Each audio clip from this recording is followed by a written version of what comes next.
Bismillahirrahmanirrahim. Assalamualaikum warahmatullahi wabarakatuh. Waalaikumsalam warahmatullahi wabarakatuh. Alhamdulillah wa syukurillah wa la haula wa la quwata illa billah. Asyhadu an la ilaha illallah wa asyhadu anna Muhammadan abduhu wa rasuluh. Allahumma shalli ala sayyidina Muhammad wa ala ali sayyidina Muhammad. Amma ba'du. Terima kasih Pak Mengesti, terima kasih para jemaah sekalian yang terus menyimak kajian ekonomi digital untuk menambah literasi digital kita, karena penting sekali bagi kita untuk memahami update teknologi terbaru untuk mendapatkan apa yang kita sebut dengan literasi digital. Oke, apa sih sebenarnya Web 3.0 itu? Ini saya akan bicara dari sisi sejarah ya, supaya kemudian mudah menangkap apa itu Web 3.0. Jadi sebenarnya Web 3.0 ini adalah satu istilah yang tengah populer ya, dan menjadi harapan terhadap kebebasan dan keamanan data. Nah, jadi yang kuncinya itu kebebasan dan keamanan data. Nah, kebebasannya itu dimaksud kenapa? Karena kita ini sekarang menggunakan internet itu tidak sadar bahwa kita itu dikontrol oleh penguasa teknologi yang tersentralisasi, yaitu Google, Facebook, Amazon, Apple, Microsoft, dan sekarang muncul Starlink dan juga berbagai berbagai hal yang baru yang menguasainya tidak melalui OTT tapi bahkan melalui infrastruktur. Nah, ini nanti akan kita bahas sudah dibahas 2 kali ya, dan kita akan lanjutkan nanti di minggu depan dengan narasumber Mas Arief Musta'in. Nah, jadi sebenarnya sejarahnya gini. Web 1.0 itu adalah yang kita nikmati internet itu di awal-awal kita menggunakan internet lah. Kalau usia kita ini ya misalnya di tahun 90-an lah ya, atau awal tahun 2000. Jadi web itu kita hanya menikmati koneksi internet, kemudian muncul email, dan kemudian kita itu saling connect menjadi email grup dulu itu ya, Mayordomo kayak gitu ya. Lalu kemudian muncul portal itu saya kira kemudian menjadi pengganti dari koran. Nah, jadi dia persis seperti koran tapi online gitu ya, koran tapi online. Yang kemudian kita hanya menjadi pembaca. Kita ini hanya menjadi pembaca saja, penikmat dari apa yang disajikan oleh para pembuat portal-portal itu. Gitu. Jadi yang menentukan konten itu adalah pemilik portal dan jurnalis yang ada di dalamnya, yaitu persis seperti media koran tapi online. Jadi kita tidak bisa berbuat apa-apa kecuali hanya kemudian kita membaca saja. Nah, itu jauh lebih mudah dibandingkan harus membeli koran, karena cukup hanya saja pada waktu itu keterbatasan teknologi digital itu masih sangat terbatas, sehingga nggak mungkin kita waktu itu menggunakan HP atau laptop, itu masih jarang. Jadi kita masih kesulitan mengakses karena harus menggunakan komputer desktop atau warnet kan gitu. Nah, lalu di tahun 2010 ya, let's say 2008-2009 itu muncul namanya Web 2.0. Nah, Web 2.0 itu dia seperti Web 0.1 tapi dilengkapi ya, kalau di situ kan masih pakai HTML. Ini kemudian codingnya berkembang kepada JavaScript, kemudian pakai Ajax gitu, sehingga kemudian Web 2.0 itu memberikan platform yang kontennya itu justru bukan dari jurnalis, tapi kontennya itu dari kita. Contoh simple Web 2.0 itu Facebook. Facebook itu membuat platform, lalu kemudian dia hanya membuat kata-kata apa yang Anda pikirkan, lalu kemudian kita menulis apa yang kita pikirkan, lalu kita curhatlah, kemudian kita ceritalah, kemudian ada banyak kejadian kita situlah, kemudian yang lain juga begitu, juga yang begitu. Jadi praktis Facebook itu tidak membuat konten, yang membuat konten itu kita. Begitu juga dengan Twitter, begitu juga dengan TikTok sekarang ini, begitu juga dengan YouTube. Jadi Web 2.0 itu memungkinkan orang membuat konten yang kemudian dinikmati oleh sekian banyak orang, dan kita itu punya dengan kemampuan narasi kita mampu menjangkau orang di seluruh dunia. Jadi kalau pengguna internet itu sekarang itu mudah mencapai 6 miliar, maka kita pun mampu kemudian menjangkau 6 miliar itu selama punya kemampuan narasi yang menjangkau itu kan, kemampuannya kan ada di narasi. Nah, lalu kemudian YouTube kita mungkin akan ada followernya 100.000, 1 juta, 2 juta, 3 juta, 10 juta, nah, seperti itu. Jadi kitalah yang membuat konten. YouTube, Facebook, Twitter, TikTok itu hanya menyediakan platform. Nah, itu Web 2.0. Jadi berbalikan dari Web 1.0. Nah, tetapi Web 2.0 itu tidak kita sadari itu disediakan oleh sebuah perusahaan teknologi yang memiliki kemampuan dana dan server yang sangat besar untuk mewadahi semua aktivitas konten yang kita buat. Kita ini membuat konten sudah, kalau dulu kalau di Web 1.1 itu kita misalnya membuat portal, maka kita yang menyediakan server. Lalu kemudian server kita itu kita bayar. Lalu kemudian kita membuat konten, dan karena servernya yang kita bayar, maka kita hitung-hitung. Jangan terlalu buat video yang terlalu besar, atau jangan membuat gambar yang terlalu besar, atau apa, karena servernya itu akan semakin memuat, ya, data kita itu semakin besar, ya nanti akan bandwidth-nya berkurang, kapasitasnya berkurang, kan begitu. Itu. Nah, ketika Web 2.0, Anda dihilangkan dari kekhawatiran itu semua. Anda mau punya konten seberapa banyak, seberapa besar diwadahi oleh mereka. Ya, kan gitu. Itu Web 2.0. Lalu muncul perusahaan-perusahaan digital yang sangat besar dan raksasa, ya seperti Google, Facebook, kemudian YouTube yang akhirnya diakuisisi oleh Google, lalu kemudian TikTok, kemudian macam-macam. Untuk membuat konten atau membuat apa saja dan diwadahi oleh mereka. Nah, itu Web 2.0.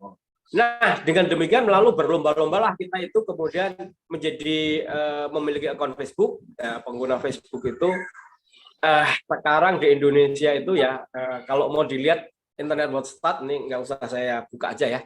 Itu pengguna internet kita itu penduduk kita 278 juta. Pengguna internet kita itu 215 juta. Ya, di bulan Juli tahun 2002, ya 31 Juli tahun 2002 itu pengguna internet kita itu 215 juta. Pengguna Facebooknya 210 juta. Jadi hampir semua pengguna internet hampir menggunakan Facebook. Kenapa? Karena disediakan server, disediakan beranda, disediakan apa saja. Kemudian kita mau curhat, mau ini, mau itu, dan udah. Begitu juga dengan YouTube, begitu juga dengan TikTok. Tetapi muncul satu teknologi yang kemudian dikembangkan oleh para pemilik server dan pemilik pelayanan platform ini, namanya artificial intelligence, yang ditanamkan di dalam platform, sehingga kemudian yang direcord oleh mereka itu yang ditampilkan kepada publik adalah apa yang kemudian kita mau tampilkan. Tapi kemudian Google, Facebook, TikTok dan lain sebagainya itu merekod sesuatu yang kemudian disebut sebagai big data, itu bagian dari keamanan atau privasi data kita. Ya, itu yang kemudian menjadi bagian dari big data. Ya, misalnya begini contoh. Contoh ya, satu contoh. Kalau dulu kita melakukan survei, maka kita membuat satu kuesioner itu disebarkan, lalu orang disuruh menjawab pertanyaan. Itu survei zaman dulu. Nah, itu bergantung pada kejujuran masing-masing orang yang mengisi, benar atau tidaknya. Misalnya saya ditanya, alamatnya di mana? Saya alamatnya di Sidoarjo, tak tulis alamatnya katakanlah di Nganjuk, bisa aja. Ya kan gitu. Pak Mangesti alamatnya di Sidoarjo, menulis alamatnya di Jember, bisa aja. Tetapi dengan model yang sekarang, Web 3.0 dengan dilengkapi artificial intelligence, untuk mengetahui alamat Pak Mangesti, alamat saya, itu nggak perlu ditanya pakai kuesioner. Kenapa? Karena server itu mencatat posisi Pak Mangesti, posisi saya itu setiap kali kita online.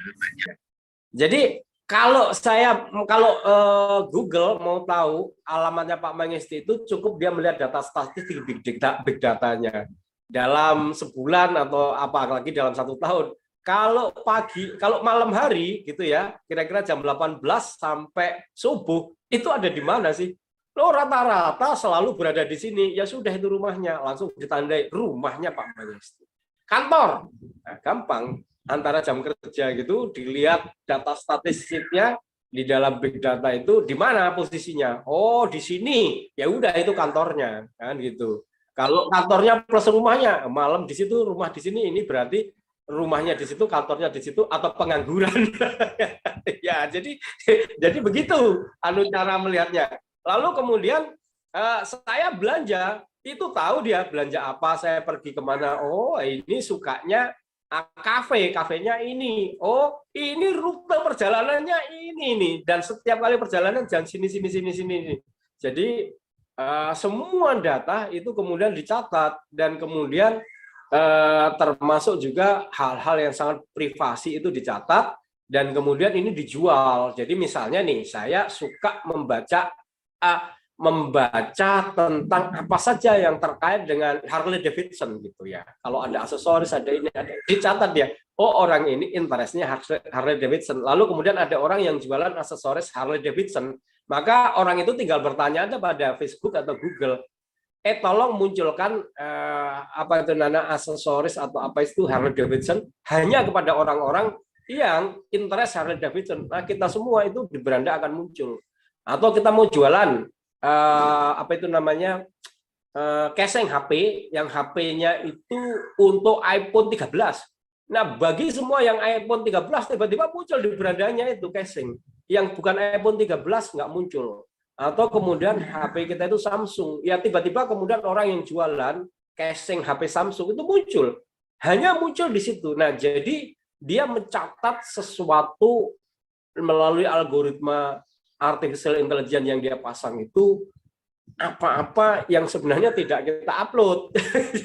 Tidak buat konten. Oh, kita buat kontennya ini, tapi kemudian dia mencatat banyak hal yang kita lakukan gitu. Lalu kemudian saya misalnya bisa melihat tuh 3 tahun perjalanan saya, itu saya bisa lihat semua, dan orang lain juga bisa lihat semua. Hari ini saya pergi kemana, mampir kemana, mampir di mana, jam berapa, semuanya itu tercatat. Itu dia. Jadi kemudian hati-hati ya, hati-hati bawa handphone kemana-mana itu Anda kecatat semua, mampir di mana, di situ berapa menit, semuanya itu. Nah, itu kan bukan sesuatu yang kita mau upload sebagai bagian dari konten. Itu bagian dari privacy atau bagian dari algoritma yang membaca kita, yang itu disimpan di dalam namanya big data masing-masing itu. Itulah yang kemudian dijual untuk tujuan utamanya, awalnya sih hanya untuk periklanan ya, untuk bisnis. Sehingga kemudian kalau saya mau menjual produk obat diabetes, maka saya tinggal tanya kepada Google atau Facebook, tolong ini iklan saya tentang obat diabetes, munculkan kepada orang yang sakit diabetes, dia tahu. Lalu saya minta hanya yang di Jakarta, Surabaya, Yogyakarta, Medan, hanya mereka yang berumur 45 sampai umur 60 saja, dan hanya mereka yang punya kemampuan belanja sekian. Kenapa? Karena kemampuan belanjanya belanja dicatat. Oke, jadi kemudian iklan saya itu akan sangat targeted kepada orang yang diabetes di kota itu dan punya kemampuan beli. Gitu kira-kira fungsinya. Tapi lama-kelamaan ini kan digunakan untuk spionase. Jadi saya punya teman itu kemudian cerita bagaimana dia melakukan spionase. Jadi dia membeli data dari Google, dari Facebook, dari Twitter, dari TikTok. Dia ada big data yang kemudian dia beli. Lalu kemudian dia masukkan, dia integrasikan dalam komputer, dalam server dia. Lalu dia tambahkan dengan data-data BTS. Jadi dia kemudian juga berlangganan dengan data-data yang dari BTS itu, lalu dia bisa pantau ini orang ini kemana saja, dia bagian dari siapa. Oh, ada demo sini, oh itu bagian dari kelompok ini tuh karena demo di sini tuh, lihat tuh. Nah gitu. Waduh, ini spionase. Yang bilang, wah kamu ini spionase, ini sudah pekerjaan spionase saya pikir. Nah itulah yang kemudian dilakukan oleh pemilik web 2.0 yang kemudian menguasai data di dunia secara mutlak di dunia ini, oleh misal itu mengontrol manusia dan menguasai perilaku manusia dan masuk ke dalam big data, dan itu yang kemudian membuat sekarang orang itu aware tentang data-data ini. Nah, ini kemudian menyebabkan orang merasa terganggu privasi ya. Lalu kemudian negara pun juga merasa terganggu. Waduh, ini dia kedaulatan negara berarti sudah diambil alih oleh perusahaan-perusahaan itu. Sehingga kemudian bagaimana kemudian mereka berdaulat secara digital. Nah, itu dilakukan oleh China. China kemudian membuat ekosistem internet sendiri dan dia mengusir Google, mengusir Facebook, lalu dia membuat Baidu untuk mengganti Google, membuat Weibo untuk mengganti Facebook, kemudian mengganti WA dengan WeChat, dan kemudian seluruh data itu dikontrol oleh pemerintah. Jadi dia berhasil membuat ekosistem internet sendiri, sehingga kemudian dia berhasil melindungi data negaranya, penduduknya, dan lain sebagainya. Ini negara komunis ya. Nah, sekarang kemudian berkembang kesadaran itu ketika kita ke 5G. Nah, 5G itu lebih gila lagi karena kemudian data yang disedot jauh lebih banyak, jauh lebih cepat. Kenapa? Kecepatan internetnya sangat tinggi. Kemudian BTS-nya itu akan lebih rapat lagi sehingga lebih akurat lagi posisi kita. Di mana posisinya lebih akurat lagi itu. Jadi kalau kemudian dia mengembangkan drone untuk mencari saya karena profilnya itu sudah ada, wah itu ya tepat sekali gitu. Nah itu jadi sistem keamanan kita menjadi sangat terancam oleh perkembangan teknologi internet itu. Maka kemudian muncullah apa yang disebut dengan Web 3.0. Jadi Web 3.0 itu adalah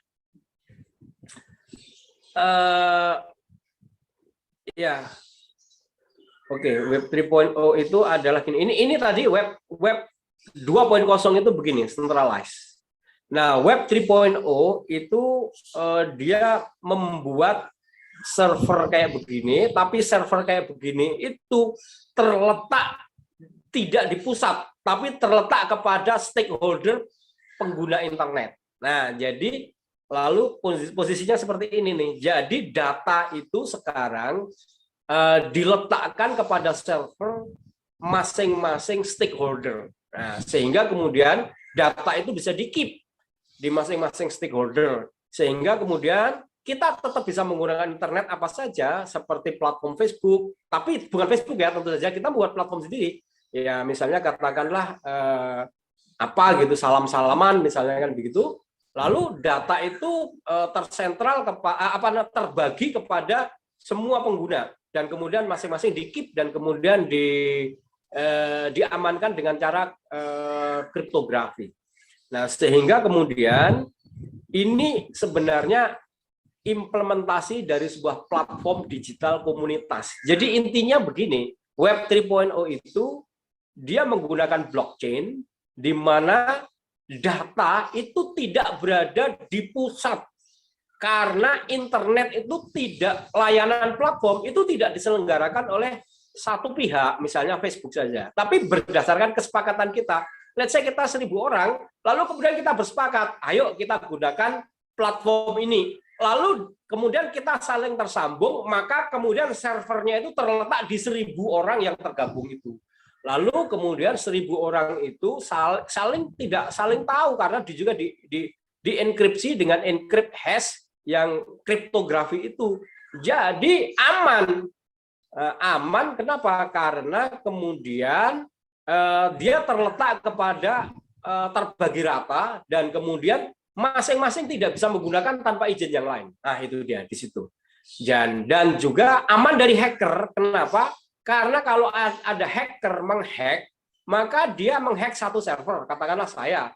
Ya sudah, ketika dia mengambil data saya atau kemudian dia mengotak-atik data saya, maka kemudian data yang diubah itu akan kembali. Kenapa? Karena ada 999 yang lain itu punya data yang berbeda, maka yang satu yang berubah ini akan otomatis langsung tertimpa oleh data yang lain. Nah, ini misalnya contohnya ini untuk hitung pemilu pilpres misalnya. Jadi misalnya ada TPS 1 juta kan 2024 itu.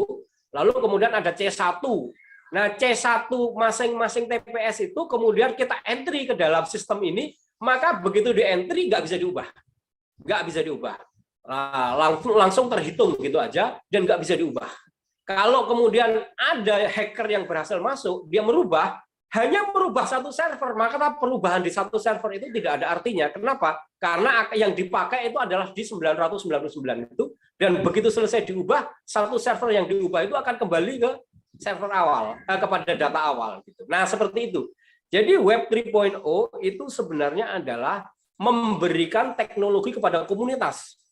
Komunitas yang memiliki anggota, silahkan Anda membuat platform digital komunitas, lalu kemudian Anda membuat platform-platform seperti Facebook, ya, let's say seperti Facebook itu, lalu kemudian seperti TikTok, seperti WhatsApp, jalankan di situ. Maka kemudian data kita itu bisa tersharing kepada anggota komunitas hanya yang kita posting, yaitu misalnya ya kita mau posting tentang cerita apa, tentang foto apa, tentang video apa, ya kan gitu. Nah, yang terkait dengan data pribadi, private dan lain-lain itu tidak akan di-share. Kenapa? Karena dia diamankan di situ. Nah, ini yang kemudian dipakai untuk dalam cerita Bitcoin itu dipakai untuk melawan sistem sistem keuangan dunia kan gitu. Nah, saya nggak usah cerita dah, sistem keuangan dunia itu tersentral, di pusat, dikuasai oleh The Fed dan Amerika, lalu kemudian dia menguasai bank sentral 180 negara, dan 180 negara itu kalau mau mencetak uang tanpa ada otorisasi atau tanpa ada devisa yang terhitung di dalam jaringan The Fed itu, maka dia akan inflasi. Jadi inflasi itu sebenarnya adalah momok yang diciptakan oleh mereka. Nah, kalau kemudian orang membuat sistem kayak begini, Web 3.0, untuk menggunakan mata uang yang kemudian disebut Bitcoin, nggak ada pusatnya. Yang penting satu komunitas itu sepakat, kita pakai ini. Ya sudah, dipakai. Lalu kemudian sistem keamanannya menggunakan distribute ledger teknologi, pencatatan buku besar yang tercatat di semua server, sehingga kemudian nggak ada yang bisa berbuat curang. Satu orang berbuat curang, maka kemudian percuma. Kenapa? Karena apa yang dia curangin di servernya dia itu akan langsung kembali kepada nilai awal. Kenapa? Karena nilainya tercatat di 99 ratus yang lain. Itu kalau servernya 999. Nah, kalau servernya 1 juta, kalau servernya 10 juta, iya kan nggak bisa dihack maksudnya, ya kan? Yang ngehack percuma, dia harus ngehack berapa gitu. Itu bukan berarti nggak bisa dihack, tapi hampir sulit untuk bisa dihack. Nah, ini yang kemudian menjadi lawan dari kekuatan-kekuatan penguasa jagat dunia maya, dan bahkan penguasa keuangan dunianya takluk sekarang dengan kekuatan ini. Itu saya kira ya gambaran saya tentang Web 3.0 itu. Mudah-mudahan ini bisa menjadi bagian dari diskusi saja, karena narasi tadi sudah saya share, jadi supaya kita bisa lebih banyak berdiskusi. Terima kasih Pak Masti. Assalamualaikum warahmatullahi wabarakatuh. Assalamualaikum warahmatullahi wabarakatuh. Salam, monggo. Ya, alhamdulillahirabbil alamin. Terima kasih atas penjelasan yang disampaikan oleh Mas Agus di beberapa kesempatan lain.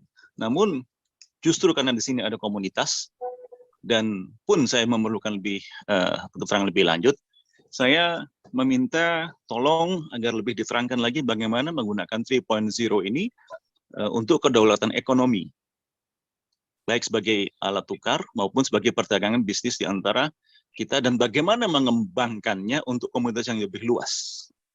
Karena adalah suatu keniscayaan bahwa Islam akan menjadi satu kekuatan di akhir zaman.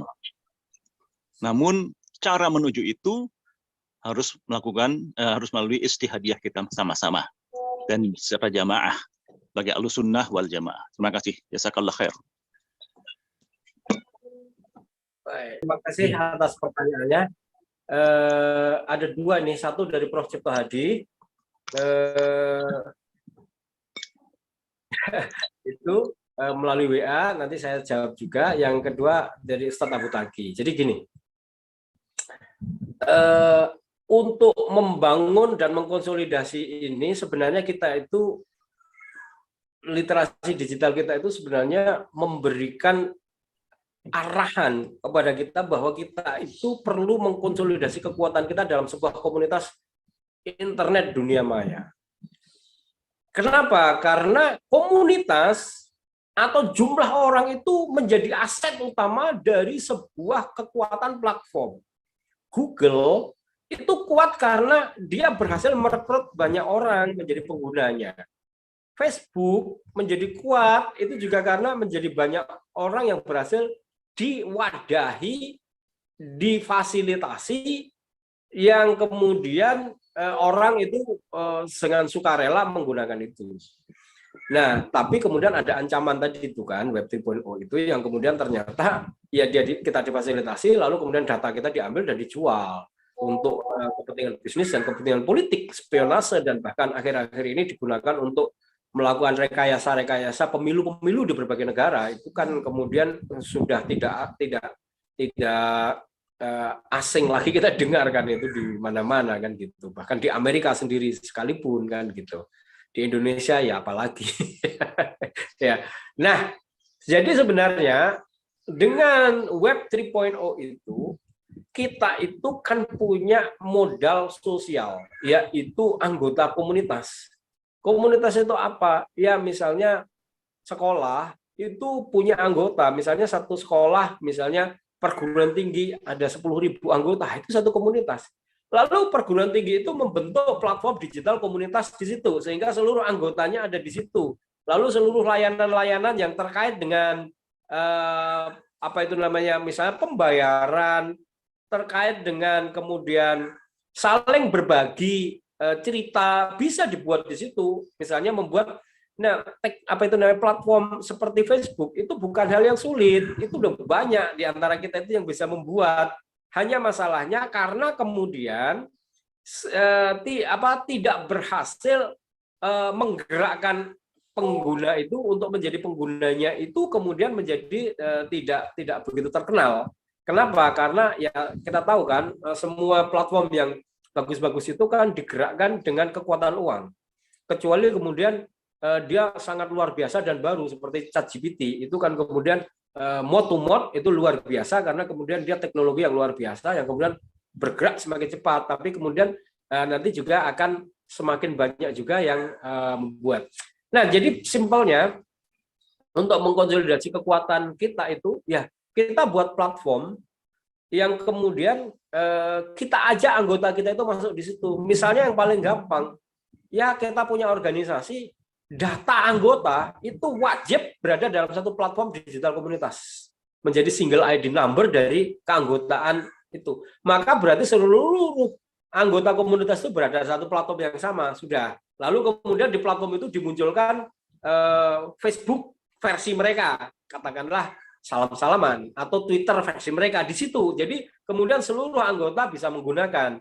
Lalu kemudian berbagai kemudahan kita munculkan di situ. Jadi engagement atau misalnya ini satu komunitas, let's say apa ya, Muhammadiyah atau NU gitu kan, berhasil melakukan digitalisasi data anggota ke dalam satu platform Web 3.0, maka kan berarti 60 juta atau 90 juta orang berada dalam satu komunitas kan.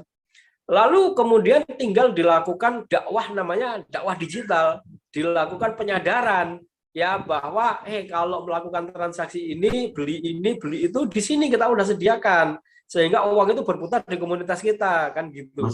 Lalu, ya simpelnya seperti itu. Jadi kemudian nanti macam-macam platform itu disediakan, platform ini, platform itu, platform ini, platform itu bisa semua. Lalu kemudian leader dan komunitas itu saling membuat engagement, saling membuat kesepakatan. Kalau kita menggunakan chat, pakai chat kita yuk. Nah, chat kitanya ada di situ. Jadi sebenarnya seperti itu apa yang disebut dengan Web 3.0 dengan community itu. Community membuat satu server yang kemudian server itu mewadahi seluruh anggotanya, lalu seluruh anggotanya itu didata di situ. Lalu kemudian bagaimana kemudian dilakukan awareness, penyadaran, apakah itu kita sebut sebagai dakwah digital, dakwah iktisodiyah, dakwah bilhal. Jadi upaya dakwah digital itu menjadi nyata, ajakan itu menjadi nyata.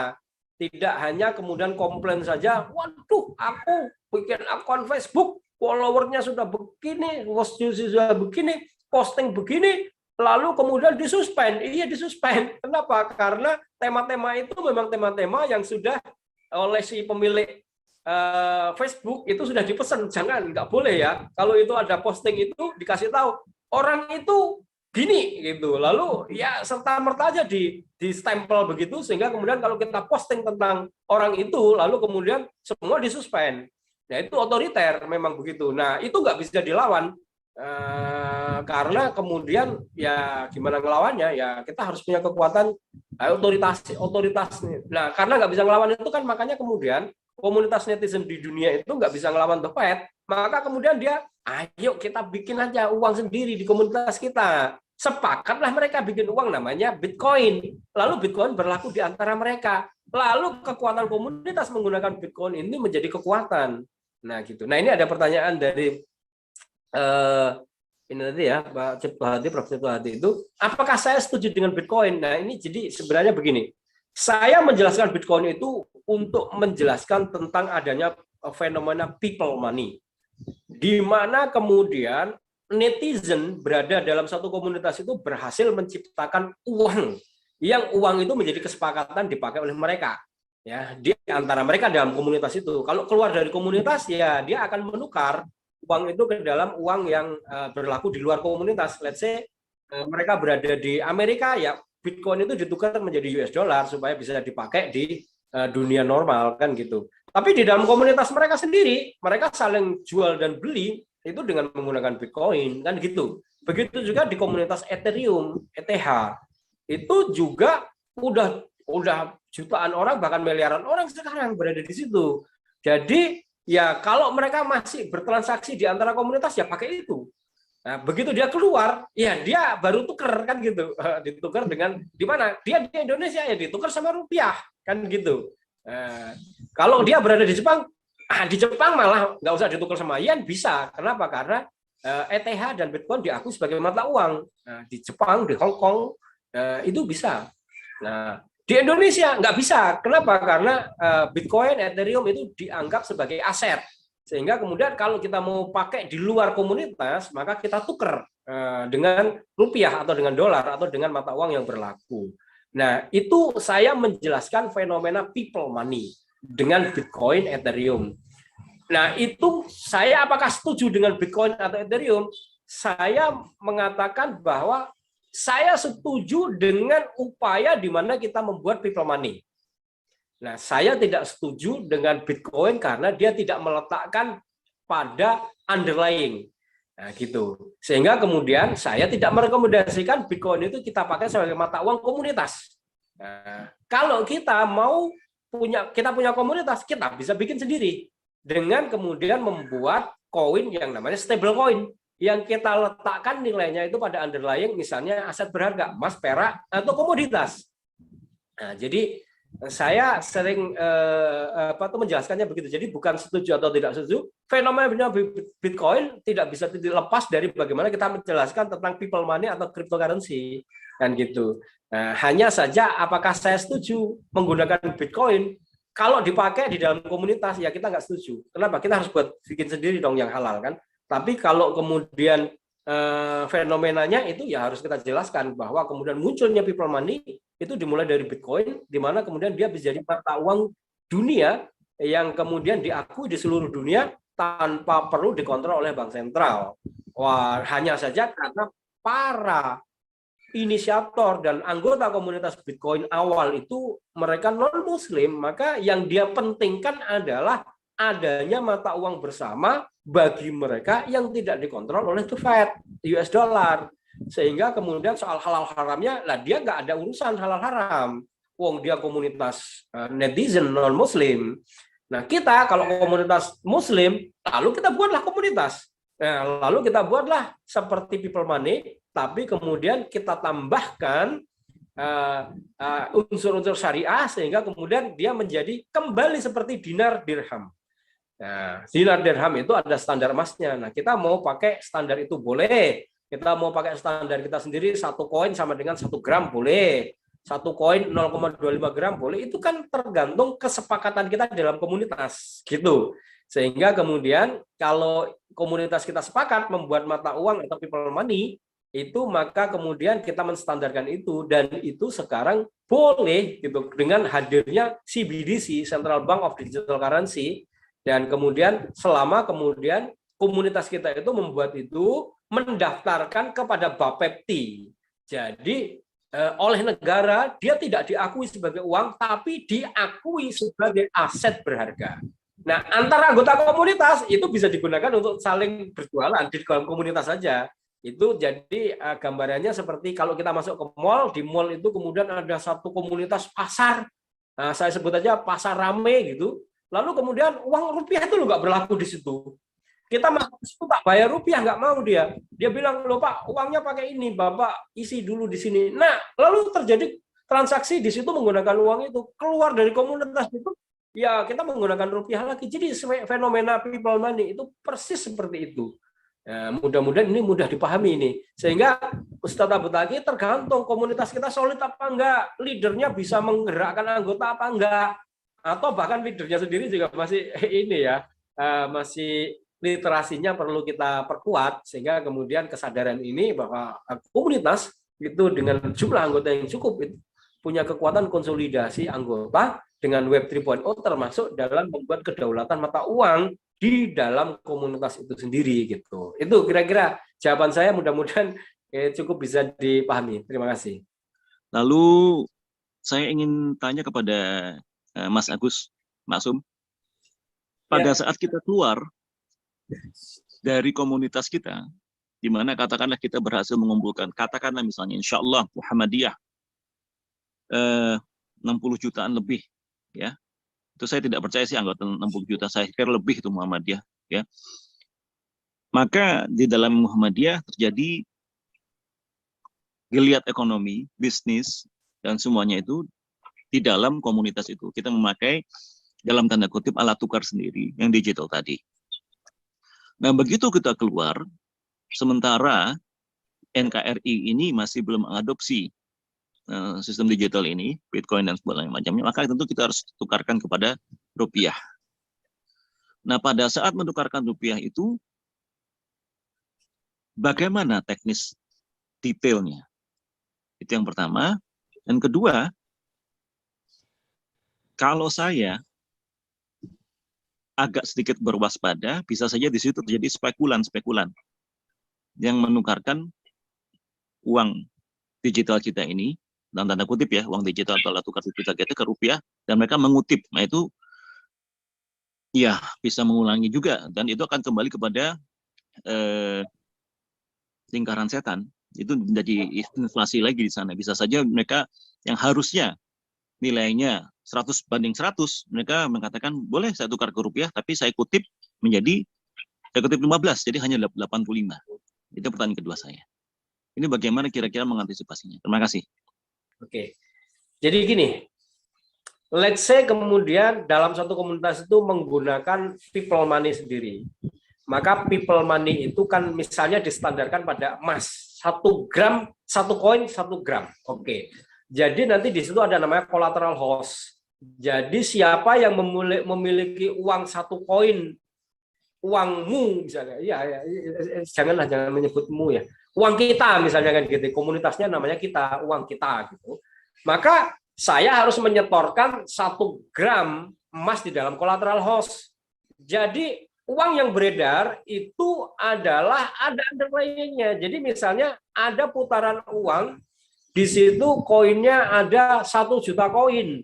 1 koinnya itu 1 gram, berarti di collateral host itu ada 1 juta gram gitu. Jadi uang yang berputar itu adalah sebenarnya representasi dari di situ emas yang terkumpul di situ itu. Oke. Nah, lalu kemudian koin kita itu ya bisa kita gunakan transaksi di antara kita di dalam satu komunitas itu, no problem. Nah, persoalannya kalau keluar. Nah, keluar itu konversi kan. Konversi kepada rupiah. Nah, sekarang 1 gram itu berapa rupiah? Jadi konversi 1 koin itu sama dengan 1 gram itu berapa rupiah? Misalnya 1 gram 900.000, ya sudah ngikutin itu. Itu. Jadi dikonversikannya mengikuti itu, sama dengan kita menjual itu kan gitu. Rupiah sama dengan menjual emas gitu. Nah, nanti kemudian konversi ini akan ada aturan-aturan tertentu. Makanya kemudian ketika membuat uang people money dalam komunitas itu ada aturan yang harus dipenuhi, yang nanti disepakati bersama itu antara pemerintah dengan kita, diatur melalui Bapepti namanya. Nah, kenapa? Karena itu nanti akan ada persoalan dengan konversi itu. Kalau mau dikonversi, maka kemudian berarti kemudian akan ada keluar kan 1 gram emas ke sana kan. Nah, kan gitu. Seperti kita menjual. Kenapa? Ya sama kan.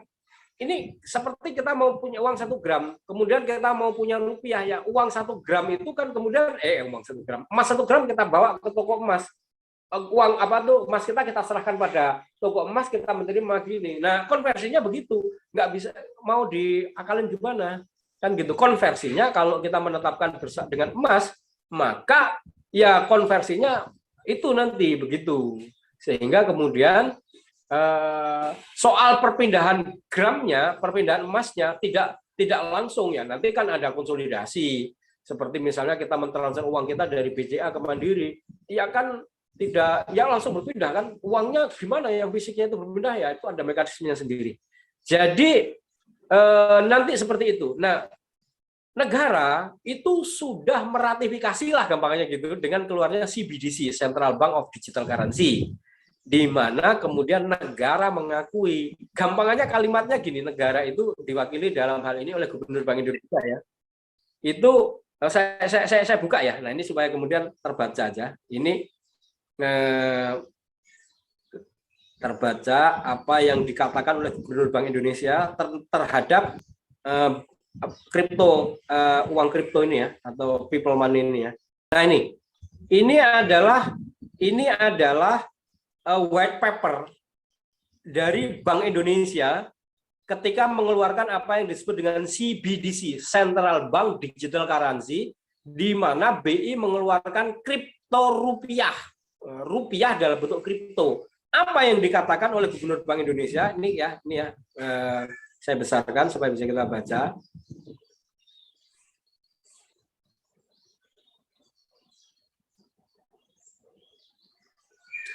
Masa depan bank sentral tengah berada di persimpangan. Ya, oke ya, itu kalimat pembukanya. Arus inovasi digital ternyata tidak hanya mendisrupsi sistem perbankan, namun juga merambah secara lebih luas, yaitu disrupsi terhadap mata uang resmi. Ya, oke ya. Dan kebank sentralan itu sendiri, terutama dengan munculnya private digital currency atau kita menyebutnya sebagai people money, atau sering disebut dengan crypto aset dan stable coin. Nah, ini kalimat pembukanya, nggak usah saya lanjutkan. Jadi ini kalau masih ada yang meragukan ya, kalau masih ada yang meragukan, Bank Indonesia sendiri itu sudah menerbitkan CBDC yang kemudian dia mengakui itu bahwa kemudian apa namanya people money itu nggak bisa dicegah. Kenapa? Ya Bank Indonesia tunduk pada G20, G20 tunduk pada G7, G7 sama G20 itu sudah menyadari ini nggak bisa dilawan nih. Kalau kita terus saja melarang mereka, maka kemudian bank sentral di seluruh dunia bisa habis. Kenapa? Karena orang nggak percaya lagi kepada bank sentral. Mereka akan percaya kepada people money yang mereka buat sendiri, lalu terjadi pertukaran antara mereka sendiri. Jadi negara bisa nggak punya kontrol, bank sentral nggak punya kontrol. G7 kemudian memikir, wah ini nggak bisa dilawan dengan cara lama. Oleh karena itu kita harus membuat juga CBDC, Central Bank Digital Currency, mata uang kita masing-masing. G7 membuat, G20 membuat, di Indonesia diimplementasikan. Jadi itu menjadi legal bagi negara. Kemudian dilakukan, kemudian ada 1 bulan setelah itu Bu Sri Mulyani Menteri Keuangan juga membuat aturan mengakomodir ini. Lalu kemudian Bapepti mengeluarkan 5 kripto lokal yang diakui sebagai kripto aset ya. Kripto aset itu bahasa negara pada mereka, tapi orang di komunitas menyebutnya sebagai mata uang mereka kan gitu. Ini cukup harus dipahami juga ini. Jadi negara mengakui dia sebagai aset. Kenapa? Karena negara uangnya rupiah, tapi orang di dalam komunitasnya menyebutnya uang kan gitu, karena bisa dipertukarkan antar mereka. kan gitu. Bahkan sebenarnya kalau kemudian kita punya cryptocurrency di dalam komunitas kita berdasarkan emas, ya ini malah uang. Yang rupiah itu bukan uang. Rupiah itu adalah mata uang, dia currency aja. Mudah-mudahan paham ini perbedaan antara currency mata uang dengan uang. Yang uang itu ya yang kita miliki, yang kemudian berdasarkan 1 gram itu uang menurut syariah kita itu ya begitu. Dia tidak berubah nilainya terhadap apapun. Lainnya yang berubah terhadap dia. Jadi seperti itulah kira-kira. Ustaz Abu Taki, mudah-mudahan dipahami lah. Gitu. Terima kasih. Terima kasih. Bagus sekali. Terima kasih Mas. Jazakallah khairan. Setuju semua. Alhamdulillah kita pagi ini melakukan kajian Web 3.0 itu sebenarnya menjawab lebih jelas tentang apa itu platform digital komunitas. Dan kita sudah punya itu platform digital komunitas, dan alhamdulillah kita juga sudah punya patennya ya, kita yang mematenkan. Sehingga kemudian tinggal bagaimana menerapkan, itu terletak kepada bagaimana literasi tentang pemahaman update pengetahuan digital ini bisa tersampaikan kepada tokoh-tokoh ya, tokoh-tokoh atau leader-leader di masing-masing komunitas, sehingga kemudian bisa ada satu vektor yang sama gitu. Karena kalau kemudian nanti ada yang tidak sama pandangannya, kan kemudian di dalam komunitas itu jadi nggak jadi dipakai gitu kan gitu. Nah, jadi memang upaya kita ini agak terlambat untuk bisa diimplementasikan karena faktor di mana literasi digital ini harus kita upayakan bisa tersampaikan gitu.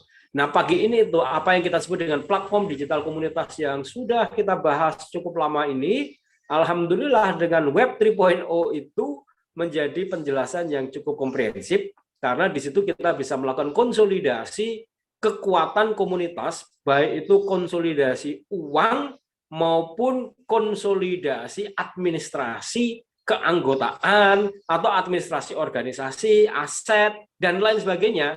Itu menjadi terkontrol di dalam server yang dimiliki oleh komunitas, sehingga tidak perlu takut lagi nanti data-data itu kemudian tersimpan diambil oleh Google, Facebook kalau kita menggunakan platform digital komunitas.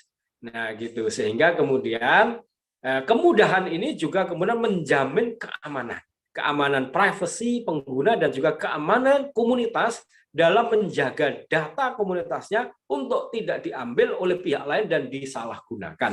Jadi Web 3.0 ini adalah kesempatan kita untuk melakukan konsolidasi administrasi, keuangan, dan berbagai kekuatan di dalam komunitas. Kira-kira itu Pak Mangisti, terima kasih. Assalamualaikum warahmatullahi wabarakatuh.